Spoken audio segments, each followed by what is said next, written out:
Unti-unti na nagpapasikat mga boss etong ikalawang anak ni LeBron James na si Bryce James na kung saan naging MVP siya dito at nakapagtalangan ng 16 points, 5 rebounds, 4 assists with 4 steals. Grabe mga boss, proud na proud ang kanyang tatay na si LeBron James. Nagpakita nga rin niya ng pagsuporta sa kanya dito nga sa pamamagitan ng social media accounts. Ano nga ba mga boss na nangyari dito sa game na to? Tara't pag-usapan natin yan.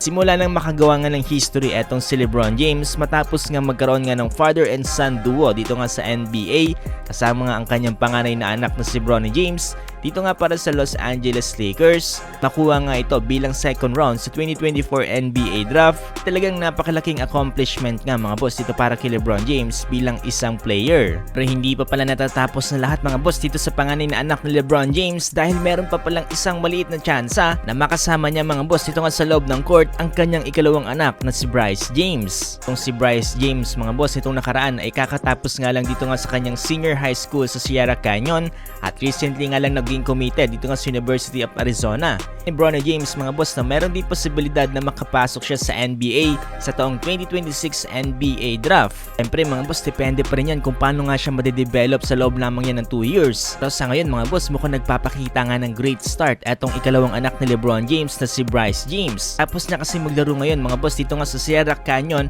at the Hoop Hall Classic, tan tournament mga boss dito nga sa Basketball Hall of Fame at dito nga sa game na to ay nakapagtala itong si Bryce James ng 16 points. Nagawa rin siya dito mga boss ng 4 made threes, earning himself MVP honors for the Classic. Pre mga boss, hindi mawawala ang suporta ng kanyang tatay dito nga sa mga ginagawa ng kanyang anak. Kaya naman itong si LeBron James ay talaga namang todo post dito nga sa kanyang social media account. Although itong si Bryce James mga boss no ay hindi nga lang top prospect out of high school kagaya ng kanyang panganay na kapatid na si Bronny. Itong dalawang magkapatid na to mga boss ay very different players. Etong si Bronny nga daw kasi nakita bilang isang defense first saan magiging first spacer nga daw. Itong si Bryce James naman mga boss meron din naman daw siyang high IQ and can facilitate for others. Hindi nga daw to mga boss kasing pantay ng athleticism dito nga ni Bronny James. Medyo nag-i-struggle nga daw to mga boss dito nga sa kanyang defensive end. Ang isa nga daw sa maganda dito para kay Bryce James ay itong kanyang jumper. Kaya ang senaryo ngayon mga boss etong si LeBron James kung kakayanan niya pang makapag-stay dito nga sa NBA ng another 2 seasons, ang malaking posibilidad na makasama niya pa ang kanyang ikalawang anak dito nga sa taong 2026 to 2027 NBA season. Sabi nga dito no, a feat no one will able a touch for a very long time. Naman natin itong si LeBron James mga boss no, talagang nasa kanya na nga ang lahat.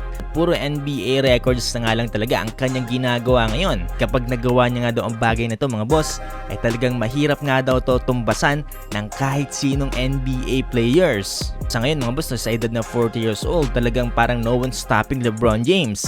Papakita pa rin talaga ng napakahusay na skills at napakalaking ambag pa rin para sa Los Angeles Lakers. Kaya yun mga boss, malalaman na rin natin yan sa mga susunod na taon.